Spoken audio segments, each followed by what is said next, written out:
Hello, today I'm going to be talking about the cannabis dilemma, medical use, and the risk of abuse.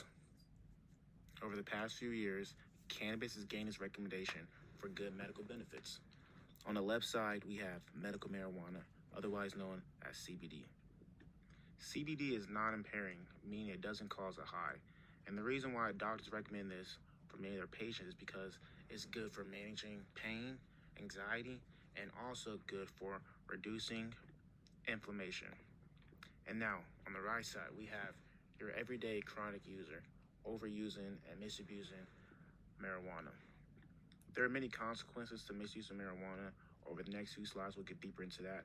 But mainly, a lot of people misuse marijuana, and it causes a lot of problems throughout their everyday life. When a person is smoking cannabis, one of the plant's chemicals, known as THC, passes from the lungs into the bloodstream. The THC is then carried by the blood to the brain, where it acts on specific cannabinoid receptors. So as we learned in the last video clip, after we indulge in cannabis and we get those THC receptors in us, it's going to lead us to a whole bunch of consequences. And here are just a few of them. Cognitive impairment. It's going to affect your memory, attention, and decision making in the long run. There's mental health risks. High THC levels can lead to increased anxiety and depression. And it can impair your safety risk. Driving underneath the influence is really bad.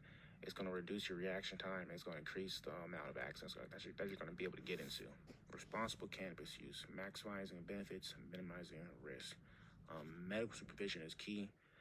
Patients should only get their medical cannabis underneath the guidance of a healthcare provider, meaning if you do not get your medical marijuana card from a doctor, do not go to the streets and buy it off some random people because you will be messed up or have problems in the future.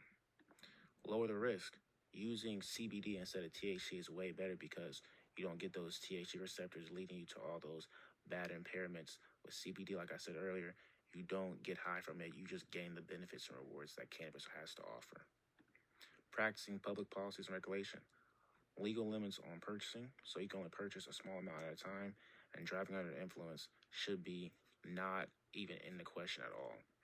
Showing that driving under influence is a big no-no could lead to a way to help prevent misuse because people don't want to end up getting in trouble from driving. And lastly, you can educate the users. Raising awareness about the risks of high THC strands can give the people that are doing it chronically a good idea of what's happened to their bodies and everything, and then maybe lowering their THC percent could help them out in the long run, maybe even help them quit.